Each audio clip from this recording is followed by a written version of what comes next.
साधना है। उस सत्य भक्ति से यहां भी सुख होगा और जब संसार छोड़कर चलेंगे हम एक वायुयान में बैठकर जाएंगे। आए हैं सो जाएंगे, राजा रंग फकीर, एक सिंहासन चढ़ कर जहां एक बंधे जात जंजीर। जो व्यक्ति भक्ति नहीं करता, यदि साधना भक्ति कर रहा है, शास्त्र विधि को त्याग कर मनमानी पूजा करता है, और जो भक्ति नहीं कर रहा, ये व्यक्ति फिर बहुत दुर्गति को प्राप्त होकर मरते हैं और मृत्यु के उपरांत इनकी बहुत बुरा हाल होता है। यम के दूत इनको पकड़ कर ले जाते हैं, बांध कर रस्सियों से, जंजीरों से, और धर्मराज के पास जाकर खड़ा कर देते हैं। और जो परमेश्वर कबीर जी की सत भक्ति करते हैं, उनको परमात्मा जहाज में बैठाकर और सतलोक ले जाता है। अपने आत्मा ये हमने पहचान लिया इतने प्रमाण देख करके कि परमात्मा कौन है, कैसा है। ये हमारे सदग्रंथों ने भी प्रमाण कर दिया और साथ में उन महापुरुषों ने भी प्रमाणित कर दिया जिनको भगवान प्राप्त हुए। अब जैसे अभी तक परमात्मा के विषय में निराकार ही एक लोकवेद बना हुआ था कि परमात्मा निराकार है, तो ये केवल दंत कथा थी, यथार्थता नहीं थी। आज पुण्यात्मा परमात्मा की कितनी रजा आपके ऊपर है। इस कलयुग के अंदर ये वो समय है, ये कलयुग का वो स्वर्ण युग है, भक्ति युग है। इसमें मोक्ष प्राप्ति होगी, सतलोक मिलेगा। और आपका जन्म मनुष्य का, और मनुष्य जन्म पाकर के फिर आपको ये स्थान मिल गया जहां से मोक्ष होगा, तो धन है आपके माता पिता जिससे जन्म हुआ। आप कितने पुण्यकर्मी प्राणी हो। लाल की कीमत को लाल नहीं जानता, जौहरी को ज्ञान होता है। ये दास जौहरी है, आप उस परमात्मा के लाल हो जिनके विषय में परमात्मा ने कहा गोता मारूं स्वर्ग में और जा बैठूं पैताल, कह कबीर ढूंढता फिरूं अपने हीरे मोती लाल। अब परमात्मा ने आपको शिक्षा दी पूरे विश्व को, और अब उसका तरीका, पहले तो स्वयं आते थे, प्रकट होते थे जगह, एक एक दिन में हजार हजार जगह प्रकट हो करके, और अपने बच्चों को तत्व ज्ञान सुनाया करते थे। उनको चार्ज कर जाते थे, उस भक्ति को करवाते थे, लेकिन कुछ दिनों के बाद हम फिर भूल भाल जाते थे, संसारिक लोगों की बातों में आ जाते थे, और परमात्मा को एक सिंपल संत मानकर हम उससे विमुख हो जाते थे। लेकिन वो दयालु चाहते थे कि इस भक्ति युग तक इनके अंदर भगवान की आस्था बनी रहे और इनके मनुष्य जीवन होते रहे, इनके अंदर परमात्मा की चाह बनी रहेगी। जैसा कि आज सत्संग में आपने सुना, सुबह के सत्संग में, कि दो प्रकार से मानव शरीर प्राप्त होता है। एक तो टर्न वाइज मिलता है, 84 लाख योनियों के भोगने के उपरांत एक मानव शरीर मिलता ही मिलता है। यदि उस मानव शरीर में उसको परम संत नहीं मिलते, भक्ति प्रारंभ नहीं होती, तो फिर 184 योनियों का चक्कर उसका फिर शुरू हो जाता है। और दूसरा वो उनको मिलता है जो पहले जन्म में मनुष्य थे, उससे पहले में भी हो सकता वो मनुष्य हो। तो जो ऐसे मनुष्य जीवन से तुरंत मानव शरीर प्राप्त है, वो भक्ति में तुरंत लग जाते हैं। उनको चाहे कोई नकली गुरु मिलो, चाहे असली या कोई परंपरागत साधना हो, वो रह नहीं सकते भक्ति में। तो वो परमात्मा ने पहले हमारे साथ ऐसी लीला कर रखी है।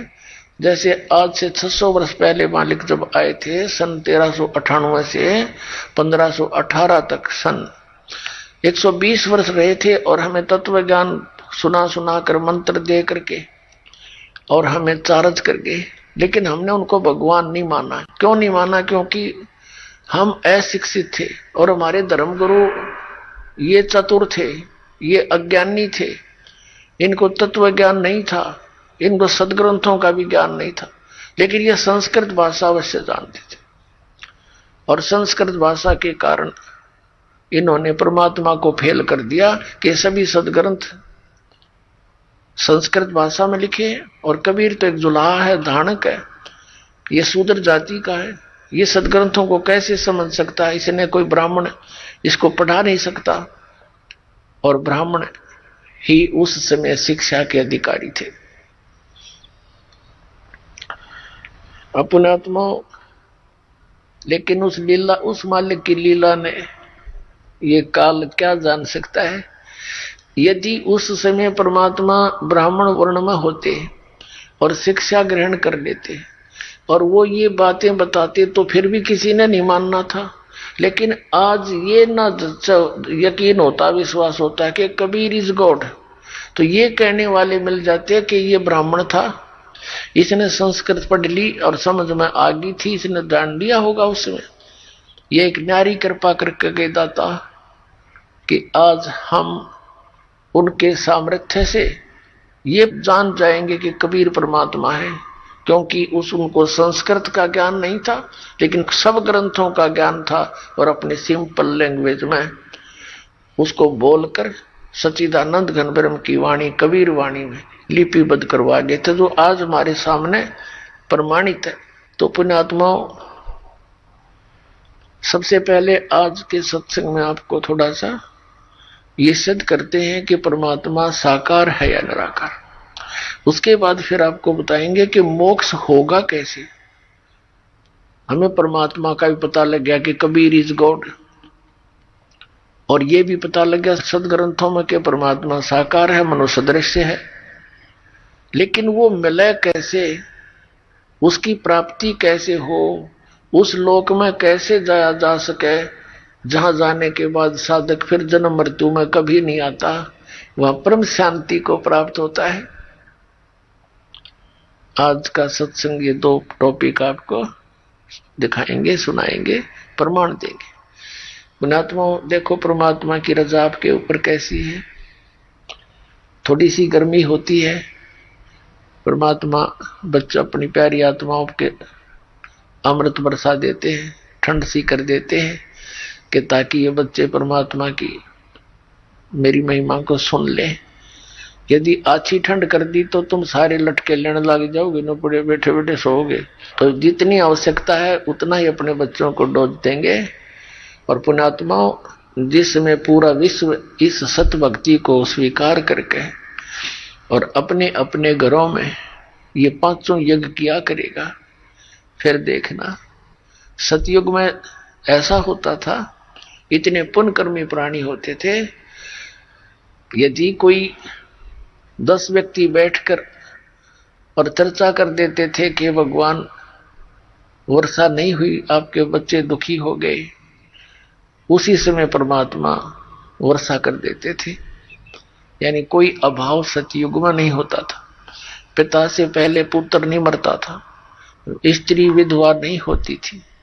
पुण्यात्माओं, जब हमारे कर्म सुधर जाएंगे और जो हम कर्म कर रहे हैं सत भक्ति ये पूरा विश्व करेगा, तो सब वही सतयुग जैसा ही एक बार फिर से वातावरण होगा। ये तो भगवान ने बोल ही रखा है, तो होगा ही होगा, इसने तो रोक के नहीं सकता। तो ये तरीका अब स्टार्ट हो गया, इसकी प्रारंभ हो गया है अब सतयुग आने का। इस ज्ञान से बात बनेगी। हाहाकार मची हुई है, भाई बहन का प्यार रहा ना माया माया दिखे हैं, सारा दिन दौड़ दौड़ में जीवन जाता है। 2 लड़कियां विवाह योग्य होगी, माता पिता की नींद हराम हो जाती है, और उधर से रिश्तेदारों तक दुखी परेशानियां पैदा हो जाती हैं। तो एक ऐसा सिस्टम बनाया जाएगा, ये पुरानी परंपराओं को सेट किया जाएगा। ये हमारी भक्ति बाधक है। और ये तो एक जिनको ज्ञान नहीं वो करते हैं ये डीजे पीजे।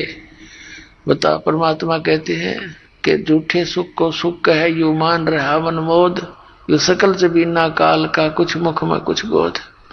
अब जैसे एक लड़के का विवाह था, सारा परिवार डीजे का आगे नाचर बेगन तार रखा है। अगले दिन वो बारात जा रही थी, जिस गाड़ी में दुल्हा था 7-8 उसके साथी थे, एक टैंकर के टकरा के मृत्यु को प्राप्त हो गए। 7-8 आदमी थे उस कार में, सारे मर गए अगले दिन।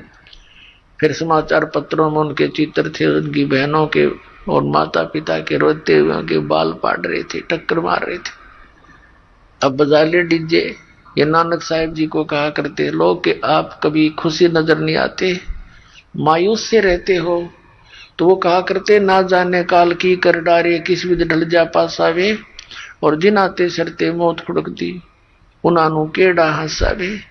या ना जाने कब के बिजली गिर जा, हरियाणा डांस से नाचे। ये शराब नशे में कर सकता है ये आदमी ऐसे काम, होश वास में ये गलती नहीं कर सकता। विशेषकर भगत तो कर ही नहीं सकता, और भगत होकर ऐसा करता फिर उसका भक्ति का कोई रंग चढ़ा नहीं, वो तो संसार के ही रंग में रंगा हुआ है।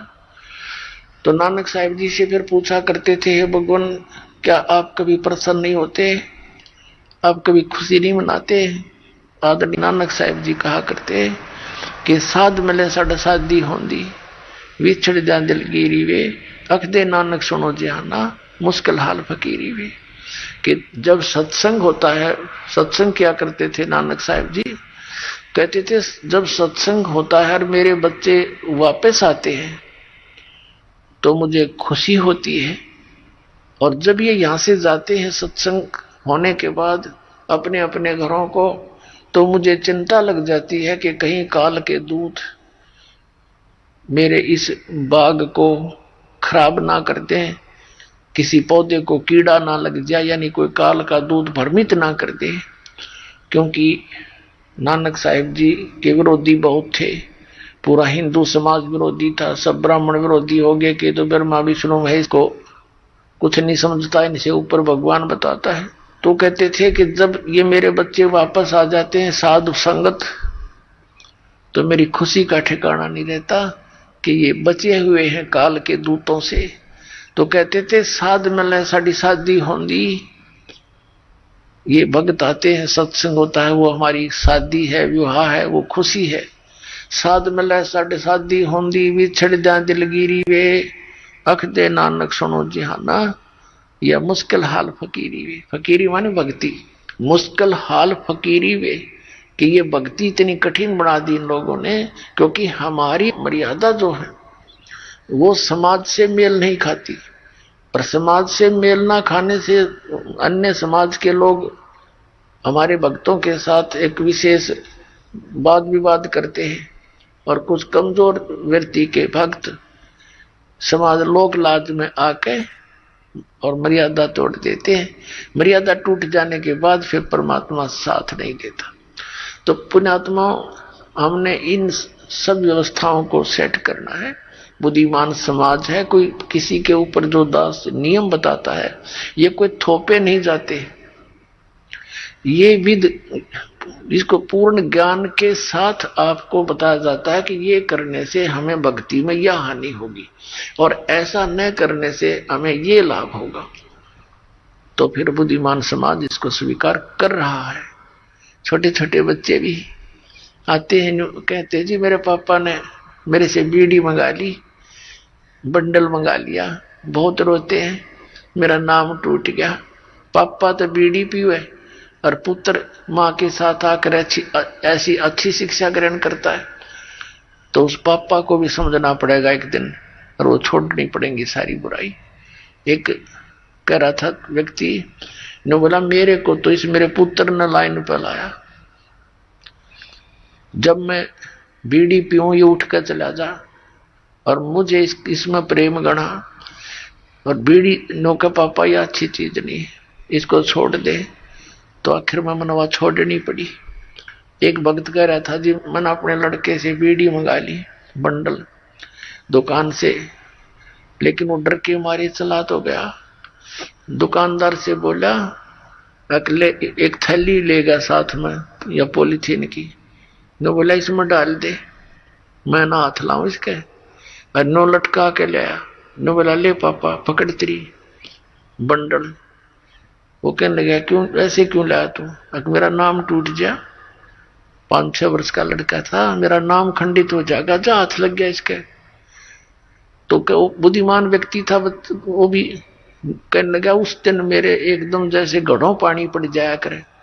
अरे यू बालक तो इतनी समझ रखता कि इतनी बुरी चीज हाथ लाने में पाप इसके, और मैं पी रहा हूं। बोला मैंने उससे दिन तोड़ दी वह सारी बीड़ी, उसके बाद छुआ नहीं और नाम ले लिया आके। तो पुण्यात्मा ऐसे सुधार हो गए। पुण्यात्मा ये शराब कोई पीने की चीज है। एक बार दास दिल्ली के अंदर सत्संग करने गया था, पाठ करने किसी, तो उनका एक चाचा था, वो उनके घर से थोड़ा बाहर साइड में रहता था। उसकी चाची आई, बड़ा रोने लगी बुरी तरह। तो मैंने कारण पूछा, माँ भैया क्यों रो रही है बहन बेटी? उसने बताया जी मेरा चाचा पालम एयरपोर्ट पे अच्छे सर्विस करता है और सारी की शराब पी जाता है। इनके घर पे कई बार तो आटा भी नहीं होता, यहां से ले जाती है। आज से लगभग 10-12 वर्ष पहले की बात है। वो कह रहा था ये लगभग 20,000 रुपये लेता है और कर्जा कर रखा है इसने शराब पी के। अपने आत्माओं वो छोटी छोटी बच्ची थी, उसकी 3-4 लड़कियां थी, लड़का नहीं था उसमें। तो वो लड़कियां भी बताती हैं कि महाराज जी मेरा पापा आया करे ना जब घर पे, हम तो आते मेरी माँ को पीटते हैं, हम माँ को छुटाते हैं तो हमें भी पीटता है। वो बड़े वाली थी, 12-13-14 वर्ष की। वो कहती थी मैं तो अपनी माँ के ऊपर गिर जाती हूँ जब मेरी माँ को पीटता है, और मेरी छोटी बहनें चारपाई के नीचे घुस जाती हैं डर की मारी। बताओ, अरे जिस पापा ने उन बच्चों को सीने से लगाना चाहिए था, वो इस शराब पी का आवे और वो उससे छुपते फिरे। अब शाम फिर हम अगले दिन सुबह सुबह जा रहे थे घूमने के लिए, 3 दिन का पाठ करते थे, मेरे साथ 2-3 भक्त थे। तो वो बहन रास्ते में खड़ी पाई और कहने लगी जी, और गेल उसकी सास आई, कहने लगी जी आ जाओ थोड़ी देर बैठ कर जाओ, चाय पानी बनावांगे। और हम बैठ गए, हम चल कि इसका पति आया हुआ है, उसने कुछ समझा दो। हम वहां जाकर बैठ गए, हम उसके आंगन से मैं बैठ गए। गर्मियों का दिन था, सुबह सुबह छाया थी, सूर्योदय हुआ ही था, और वो जा रहा था घूमन फिरन सैर सपट्टे को, उसकी इंतजार में हम बैठ गए। उधर से उस बहन ने चाय बनाने के लिए एक डेगची चढ़ा दी चूल्हे पे, पानी डाल लिया और उसने उसके नीचे अग्नि जला दी। घर पर ना चीनी ना चा ना दूध। अब वो उस चूल्हे दौरा बैठी, लकड़ी जला, कम से कम आध घंटा हो गया। तो हमने सोचा, मैं कहा भाई क्या ना वो आया, और माँ बेटी हम भी घूम आते हैं, वो फिर मिल लेंगे उस तरह के। और हमने सोचे थे माँ चलिए चाय चढ़ा रही है, चाय पी के चलेंगे, हम नो ज्यादा देर लगा दी। तो हम कहने लगे, उठ के हम चला उसकी सास को, हम माई हम घूम आते हैं। तो उसकी माई बोली बेटी चाय लावा ना, महाराज जी जावे हैं। वो रोने लगी बैठ के। शर्मा जी ने पतीला भी चढ़ा दिया, डेगची चढ़ा दी, दोपहर नो करने की भाई कोशिश की। तो नो बोली जी ना चीनी ना दूध ना चाय की पत्ती। तो हम उठ कर चले, माँ बेटी तेरी हमने पिए ली, नो सोच ले जब तेरी भावना ऐसी है। फिर उसको समझाया काफी, हमारा निकम्मे एक बात बता, तेने सामने बच्चों के लिए लेकर आना चाहिए कुछ फल फ्रूट, इतनी बढ़िया नौकरी तू करता है और तेरे बच्चे तुझे देख कर ऐसे छुप जाते हैं। तो वो बिना पिए था, तो उसने सारी बात मान ली, आगे समझ में सज। तो उसने 2 दिन छुट्टी ले ली, सत्संग सुना, पुण्यात्माओं उसने उपदेश ले लिया। फिर तनख्वाह ठीक थी, 3रे महीने मोटरसाइकिल कढ़ा ली, स्कूटर, बच्चा ने बढ़िया कपड़े लाया, और ठीक ठाक घर की सेटिंग कर ली। तो ऐसे इस ज्ञान से धीरे धीरे सुधार होगा, क्योंकि हमारे आसपास बुराई घनी फैल गई। तो जो ना बुराई करना चाहते बच्चे वो बुराई में अग्रसर हो गए। और जब ये सच्चा ज्ञान और इस प्रकार का माहौल बढ़ेगा तो जो बुराई कर रहे हैं वो भी छोड़ देंगे, इन्हें उनको छोड़नी पड़ेगी। या कोई कर्ण का काम है, नाश करण का, इज्जत नहीं, गली में पड़ा पड़ा कुत्ते मुत्ता उसके मुंह पे, ऐसा बुरा हाल। तो इस प्रकार ये ज्ञान सुधार में होगा। तो अब हमने सबसे पहले आपको दिखाते हैं कि परमात्मा कैसा है, फिर आज बताएंगे आपको वो कैसे मिलता है। अब सबसे पहले आपको, अब देखिएगा, अपने आत्माओं ने तो ईसाई धर्म के व्यक्ति, श्रद्धालु, उनके जो गुरु हैं, वो अपने पवित्र शास्त्र से परिचित, पवित्र बाइबल पवित्र ईसाई धर्म का एक प्रमाणित सदग्रंथ है। और वो क्या बताता है, और ईसाई धर्म के अंदर कौन सी लोक वेद चल रहा है कि गॉड इज फॉर्मलेस, परमात्मा निराकार है। और पवित्र बाइबल क्या बताता है, देखिएगा। पवित्र बाइबल, संपूर्ण अध्ययन बाइबल, ये है संपूर्ण बाइबल। इसके प्रबंधक संपादक हैं डेविड स्टुअर्ट, अंग्रेजी में प्रधान संपादक डोनाल्ड सी स्टाम्स एम डिवीजन डीवी, संयुक्त संपादक जे वेस्ले आदम्स पीएचडी, संपादक ये सारे इनके फुल लाइफ स्टडी बाइबल। अब इसकी कति स्टार्ट में बिल्कुल उत्पत्ति के अंदर ये देखिएगा, ये सृष्टि यहां से शुरू होती है, इसके यहां से 4 पृष्ठ से जेनेसिस यानी सृष्टि उत्पत्ति आरंभ। आदि में परमेश्वर ने आकाश और पृथ्वी की सृष्टि की। पृथ्वी बेडौल और सुनसान पड़ी थी, गहरे जल के ऊपर अंधियारा था। परमात्मा का आत्मा जल के ऊपर मंडराता था। जब परमेश्वर ने कहा कि उजियाला हो तो उजियाला हो गया। और परमेश्वर ने उजाले को देखा अच्छा है, और परमेश्वर ने उजियाले को अंधेरे से अलग किया। और परमेश्वर ने उजियाले को दिन और अंधियारे को रात कहा। सांझ हुई, भोर हुआ, इस प्रकार ये पहला दिन हुआ। तो ऐसे फिर ये दूसरा दिन हुआ और कुछ रचना की, फिर तीसरा दिन हुआ, ऐसे कुछ, अब चौथा दिन। यहां फिर सांझ हुई, भोर हुआ, चौथा दिन हुआ। अब हम यहां आ जाते 5वें दिन पर। भोर हुई, ये प्रश्न नंबर 5 पर यहां लिखा कि भोर हुई, सांझ हुई, भोर हुआ, और इस प्रकार ये 5वां दिन। अब हम 6वां दिन पढ़ाएंगे। फिर परमेश्वर ने कहा, हम मनुष्य को अपने स्वरूप के अनुसार अपनी समानता में बनाए। वे समुद्र की मछलियों और आकाश के पक्षियों और घरेलू पशुओं और सारी पृथ्वी पर और सब रेंगने वाले जंतुओं पर जो पृथ्वी पर रेंगते अधिकार रखे। तब परमेश्वर ने मनुष्य को अपने स्वरूप अनुसार उत्पन्न किया। अपने ही स्वरूप के अनुसार परमेश्वर ने उसको उत्पन्न किया, नर और नारी करके उसने मनुष्य की सृष्टि की। अपने आत्माओं,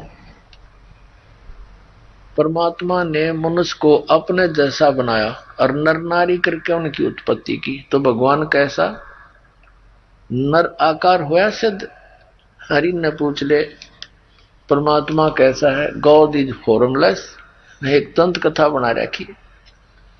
अब परमात्मा कहा करते, मोती मुक्ता दर्शत नाई, ये जग है सब अंदरे, दिखत के तो नैन चश्म, इनका फेरा मोतिया बंदरे। ये दिखत थे विद्वान और इनका फिर रहा था मोतिया बंद, अज्ञान का अब आगे देखना, एक और कंसेप्ट क्लियर करके आया इस पवित्र बाइबल में कि परमात्मा का आदेश किसी भी व्यक्ति को मांस खाने का नहीं है। देख क्लियर होगा। अब यहाँ 5वां पृष्ठ पढ़ रहे हैं हम, प्रथम अध्याय का, और 26वां श्लोक हमने पढ़ लिया। 26 में फिर परमेश्वर ने कहा, हम मनुष्य को अपने स्वरूप के अनुसार अपनी समानता में बनाए। तब परमेश्वर ने मनुष्य को अपने स्वरूप के अनुसार उत्पन्न किया। अपने स्वरूप के अनुसार परमेश्वर ने उसको उत्पन्न किया, नर और नारी करके उसकी सृष्टि की। अब आगे देखो,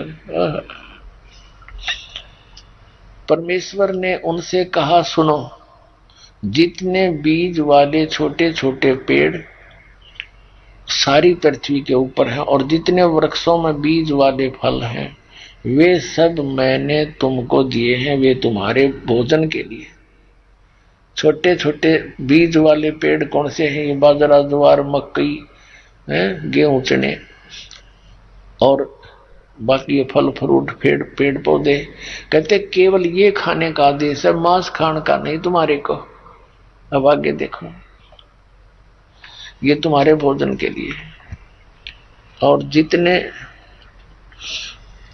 जितने पृथ्वी के पशु और आकाश के पक्षी और पृथ्वी पर रेंगने वाले जंतु हैं, जिनमें जीवन का प्राण है, उन सब के खाने के लिए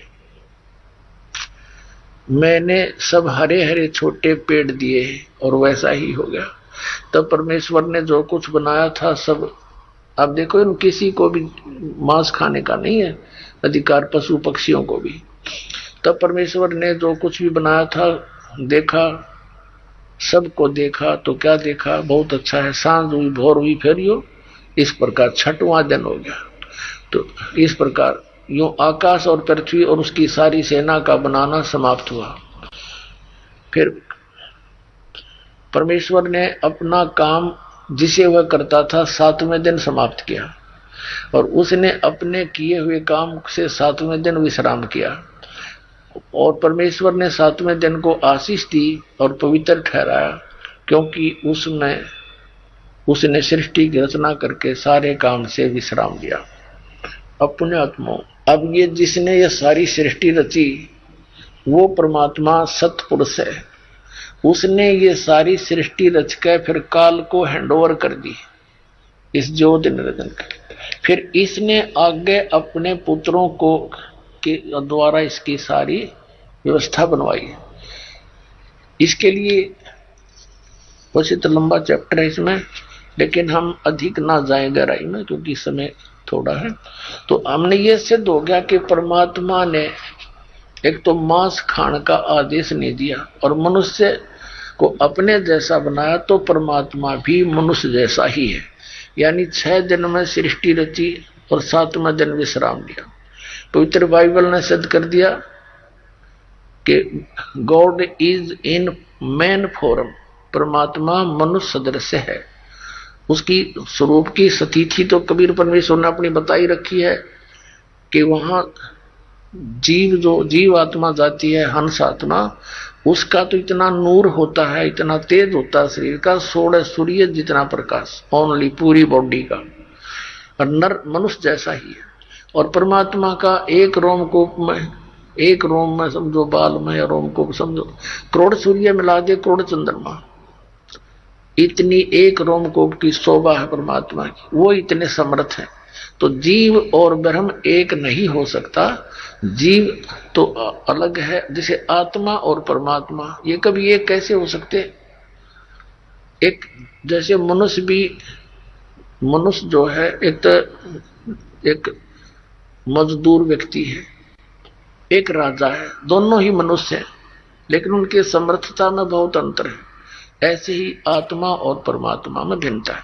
अब इसके साथ साथ आप किसी मुसलमान धर्म से के किसी श्रद्धालु से पूछिए परमात्मा कैसा है, कहते हैं परमात्मा तो बेचून है। बेचून माने निराकार। और पवित्र कुरान शरीफ हमें क्या संकेत दे रही है? देखिए, ये कुरान शरीफ है, इसके विषय में लिखा है कि या इस फारसी की यहाँ पर अरबी भाषा का ये हिंदी अनुवाद, यह वह इल्हामी किताब है जिसमें कोई संदेह की गुंजाइश नहीं। यानी इसमें जो लिखा वो हमने पूरा मान्य है, ये मुसलमान भाइयों की तरफ से है। इसमें जो लिखा है इसमें कोई अगर मगर करने की जरूरत नहीं, हमने ये फाइनल है, इसमें सच लिखा है। ठीक, अब ये कहां से छपी है?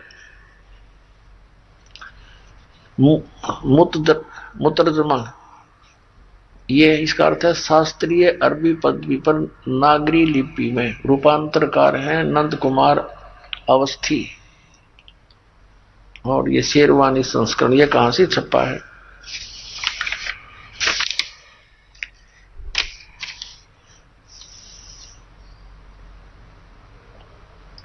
ये कुरान शरीफ शेरवानी संस्करण, प्रकाशक है लखनऊ किताब घर, मौसम बाग, सीतापुर रोड, लखनऊ। अब हम इसके, ये मुद्रक भी यही है, मुद्रक है लखनऊ पब्लिशिंग हाउस, वो ये 37 कैंटोनमेंट रोड, लखनऊ। अब हम इसके सूरत फुरकानी 25 में पहुंचते हैं। ये पृष्ठ 604 पर, पृष्ठ 604 पर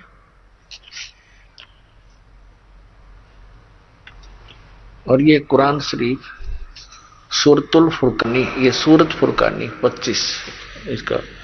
यहां हम नीचे देखेंगे ये 52 नंबर आयत, इसमें लिखा है, ये तो अरबी भाषा को एज इट इज देवनागरी लिपि में लिखा है, जैसे रोमन भाषा में अंग्रेजी में लिखा करें हिंदी को, ये ऐसे लिखा। फला तुतियल काफिरन व जाहिदों बिही जिहादन कबीरन।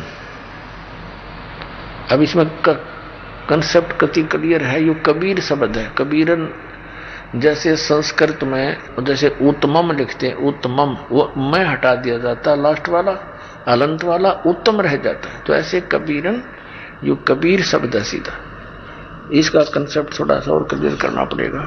ये पवित्र कुरान मजीद है, इसका नाम बदल रखा है, बाकी अक्षर का भी अंतर नहीं है। देखिए ये कुरान मजीद है, मुतरजम अरबी, ऑफिस प्रकाशक है ऑफिस बुक डिपो 422 मटिया महल जामा मस्जिद दिल्ली 6। हिंदी मुतरजम माँ और बिन मतन तजुर्मा यानी अनुवाद मौलाना फतेह मोहम्मद खान साहिब जालंधरी, तसही मौलाना अब्दुल मजीद सरवर साहिब, प्रकाशक Farid book depot private limited नई दिल्ली इतने। मुद्रक है मोहम्मद, प्रस्तुत करता है मोहम्मद नासिर खान। ये सारी डिटेल दी है इनकी प्रकाशक की। अब इसको दिखाते हैं थोड़ा सा, सिर्फ एक लाइन दिखाएंगे इसकी। ये है, इसमें पृष्ठ नंबर 576 है और वही कुरान मजीद है, कुरान शरीफ को से मजीद। ये सूरत फुरकानी, सूरतुल फुरकानी 25, इसके उसी तरह नीचे ये तो एजडिज पूरी उर्दू में, अरबी भाषा को उर्दू भाषा में लिखा है और इससे फिर हिंदी में लिखा है। फला तुतियल काफिरन ने जाहिदों बिही जिहादन कबीरा। अब कबीरा लिखो से कबीरन लिखो, इसका अर्थ कबीर है, सीधी सी बात। ये कबीर है ये शब्द। अब हम फिर से उसी कुरान शरीफ, पवित्र कुरान शरीफ को प्रमाण में लेते हैं। ये हमने कुरान मजीद रख दी, उससे सिर्फ ये देखना था।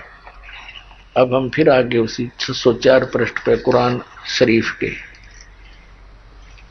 सूरत फुरकानी 25 के और प्रश्न नंबर, ये इसमें उर्दू है वही, और इसको फिर पहले अरबी भाषा को हिंदी में लिखा है और फिर इसका अनुवाद हिंदी में किया है, वो अलग दिखाएंगे। ये है फला तुतियल काफिरन व जाहिदों बी ही जिहादन कबीरन। इन्होंने यहाँ क्या किया, इसका अनुवाद यहाँ लिखा है हिंदी में। ये 52वीं आयत है, 51वीं यहाँ समाप्त होगी। तो ए पैगंबर, तुम काफिरों का कहा न मानना और इस कुरान शरीफ की दलीलों से उनका सामना बड़े जोर से करो। इन्होंने कबीर का अर्थ बड़ा कर दिया। अब इसका क्या अर्थ है ये दास बताएगा। हजरत मोहम्मद जी को जिस अल्लाह ने, गॉड ने, खुदा ने ज्ञान दिया, वो अल्लाह मुसलमान धर्म का अल्लाह है, यानी हजरत मोहम्मद जी का वो खुदा है। और इनका मानना है कि हजरत मोहम्मद जी को ज्ञान खुदा ने दिया। उसका कारण चाहे आकाशवाणी रहा हो या कोई फरिश्ते को आदेश दिया, उसने जो का जो सुनाया, उस उनके अल्लाह का फरमान, आदेश, और या कोई वह आई, वह बोले हैं जैसे हजरत मोहम्मद जी कपड़ा उड़ कर लेट जाते थे, उनके अंदर कोई चीज बोल रही थी, कोई फरिश्ता प्रवेश करके, और सारा कांपने लग जाते थे, फिर आवाज आती थी, लिखने वाले लिख देते थे। इस प्रकार कुरान शरीफ की इन आयतों का, यानी कुरान शरीफ का ये रिटर्न कार्य हुआ। अब इसमें क्या बताया है, हजरत मोहम्मद का जो खुदा है वो कह रहा है हजरत मोहम्मद को, जो कुरान शरीफ का ज्ञान दाता है, वो कह रहा है कि मैं तुझे जिस कबीर नामक अल्लाह के विषय में जानकारी दे रहा हूं, ये वो परमात्मा है जिसने सारी सृष्टि की रचना की है और जिसने 6 दिन में सब सृष्टि रची और 7वें दिन तख्त पर जा बैठा, ये कबीर नामक अल्लाह है। और ये पाप नाशक है, ये अपने भक्तों के, अपने उपासकों के गुनाहों को भी खूब खबरदार है, खूब जानता है, उनको नाश कर सकता है। तो उसकी खबर, जिसने 6 दिन में सृष्टि रची, 7वें दिन तख्त पर जा विराजा, वो परमात्मा कबीर है। उसकी खबर किसी बाखबर से पूछ देखो। बाखबर माने तत्वदर्शी संत से, यानी वेल नोन, पूर्ण परिचित परमात्मा का पूर्ण परिचित संत हो, उससे पूछो। कुरान शरीफ का ज्ञान दाता उस परमात्मा के विषय में ज्ञान नहीं जानता, वो कहता है उस परमात्मा के बारे में किसी तत्वदर्शी संत से पूछ ले, और वो ही है जिसने सारी सृष्टि रची, सब मनुष्य जीवों की उत्पत्ति की और 6 दिन में सृष्टि रचकर 7वें दिन तख्त पर जा विराजा, वो कबीर अल्लाह है। इसी प्रकार श्रीमद् भगवत गीता अध्याय नंबर 4 के श्लोक नंबर 34 में गीता ज्ञान दाता भी कंप्लीट ज्ञान नहीं रखता उस परम पिता के बारे में। उसने भी यही कहा है कि उस तत्व ज्ञान को, जो परमात्मा के विषय में जानकारी कंप्लीट है जिसमें, उस ज्ञान को तू तत्वदर्शी संतों के पास जाकर समझ। जो कुरान शरीफ का ज्ञान दाता है वही श्रीमद् भगवत गीता का ज्ञान दाता है, ये समझ लेना। अब आपको फिर दिखाते हैं, देखिएगा। अब हम यहां पढ़ रहे थे प्रश्न नंबर 604 पे, अब 605 पे पढ़ा। 605 पे ये अनुवाद पढ़ा इस अरबी भाषा की आयत का, आयत नंबर 52 का, ये 51 यहाँ खत्म होगी, ये 52 है। इस 52 का यहाँ अनुवाद किया है इन्होंने हिंदी में। अब कुरान शरीफ का ज्ञानदाता कहता है, तो ए पैगंबर यानी ए हजरत मोहम्मद, तू काफिरों का कहा ना मानना। जो कबीर को परमात्मा नहीं मानते वह काफिर हैं। वो अन्य देवी देवताओं की पूजा करते हैं, बुतों की, जो ना उनको लाभ दे सकते ना हानि कर सकते। तो काफिरों का कहा ना मानना। और इस कुरान यानी इस से, यानी कुरान की दलीलों से जो मैं तुझे ज्ञान दे रहा हूं, से उनका बड़े जोर सामना जोर से करना। अब जिहाद माने झगड़ा नहीं है। अब इसका अर्थ क्या है पुण्यात्माओं, कि कुरान शरीफ का ज्ञानदाता कह रहा है कि जो कबीर नामक अल्लाह है वो पूर्ण परमात्मा है, समर्थ है। और ये जो काफिर हैं, अन्य उपासना करते हैं, ये उसको भगवान नहीं मानते। तो इनकी बातों में मत आना और इनके साथ डटकर मुकाबला करना, लड़ झगड़ा नहीं करना, यानी इनकी बात नहीं मानना। सीधी सी बात है, वो कबीर परमात्मा के लिए तू संघर्ष करना। अब आगे देखो, अब आयत नंबर 52 का हमने सुन लिया, 53 का अनुवाद देखेंगे 607 पृष्ठ पे, इन्हीं का किया हुआ है। ये 53वीं आयत यहां शुरू होती है। और वो कबीर नामक अल्लाह जिसके विषय में चल रही है बात 52 में, तो वो उसके विषय में कहा कि और वही है जिसने, वो कबीर नामक अल्लाह वही है जिसने दो दरियाओं को मिला चलाया, एक का पानी मीठा प्यास बुझाने वाला और एक का खारी और कड़वा, और दोनों में एक आड़ और मजबूत रोक बना दी। अब 54 नंबर आयत में क्या कहा, और वही है जिसने पानी की बूंद से आदमी को पैदा किया, फिर उसको साहिबे नसब यानी किसी का बेटा या बेटी, और ससुराल वाला यानी किसी का दामाद बहू बनाया। और तुम्हारा परवरदिगार हर चीज करने पर शक्तिमान है। और का अल्लाह यानी काफिर अल्लाह के सिवाय ऐसों को पूजते हैं, अन्य देवताओं को, जो न उनको नफा पहुंचा सकते हैं और न उनको नुकसान पहुंचा सकते हैं। और काफिर तो अपने परवरदिगार से पीठ दिए हुए हैं, मुंह मोड़े हुए हैं।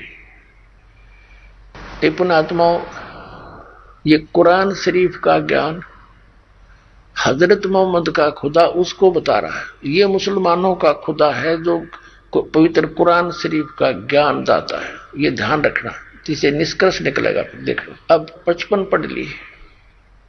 काफिर तो अपने परवरदिगार से मुंह मोड़े हुए हैं, अन्य उपासना करते। अब 56 में, ए पैगंबर, हमने तुमको खुशखबरी सुनाने और सिर्फ अजाब से डराने के लिए भेजा है। और 57 में, इन लोगों से कहो कि मैं तुमसे इस अल्लाह के हुक्म पर कुछ मजदूरी नहीं मांगता। हाँ, जो चाहे अपने परवरदिगार तक पहुंचने की राह इख्तियार कर ले। अब 58 नंबर में, और ए पैगंबर, उस जिंदा, इसका अर्थ कर दिया जिंदा के न चैतन्य, ये जिंदा महात्मा के रूप में परमात्मा कबीर जी मिले थे। वो उस जिंदा पर भरोसा रखो जो कभी मरने वाला नहीं है, अर्थात वो अविनाशी है। और तारीफ के साथ उसकी पाकी बयान करते रहो, और अपने बंदों के गुनाहों से अर्थात पापों से वह काफी, इन्होंने ये कबीर का अर्थ यहाँ काफी कर दिया। यह लिखना था वह कबीर खबरदार है, वो खूब जानता है। ये 58 नंबर आयत है। यहां दिए इधर 58 नंबर में यू खबीरा शब्द लिखा है। इवाद ही यू कबीर कहो से खबीर कहो, थोड़ा बोलने में फर्क हो, जैसे अपने लोकल भाषा में फर्क हो जाता है। जैसे पलवल साइड में लोकल व्यक्ति वहां के पलवल को परवर बोलते हैं, परवर, वो पलवल नहीं कहते, परवर। और दरिया को वो दरिया बोलते हैं, दरिया। रे को ले को रे बोलते हैं, तो है मतलब वही। तो ऐसे इस भाषा में थोड़ा बहुत अंतर होने से खबीरा लिख दिया। यू है कबीरा, कबीरा को से खबीरा एक ही बात। देखना ये इवाद ही कबीरा है। ये क्या लिखा है कि वा कफा बिही बिजुनूबी इवाद ही खबीरा। इवाद ही माने पूजा के योग्य, पूजा करण जोगा, भक्ति करण जोगा, तो वो कबीर है। यानी इवाद ही, जैसे कहते हैं ना इबादत, इबादत माने पूजा, इवाद ही माने पूजनीय, वो खबीरा यानी कबीर परमात्मा है। और इसका अर्थ यहाँ किया है, देखना इस 58 का यहाँ अर्थ किया है इन्होंने। ये 58वां है यहाँ से। ए पैगंबर, उस जिंदा पे भरोसा रखो जो कभी मरने वाला नहीं है। आइए अब हम उन श्रद्धालुओं के अनुभव जानते हैं जो जगत गुरु तत्वदर्शी संत रामपाल जी महाराज जी से दीक्षा प्राप्त कर चुके हैं तथा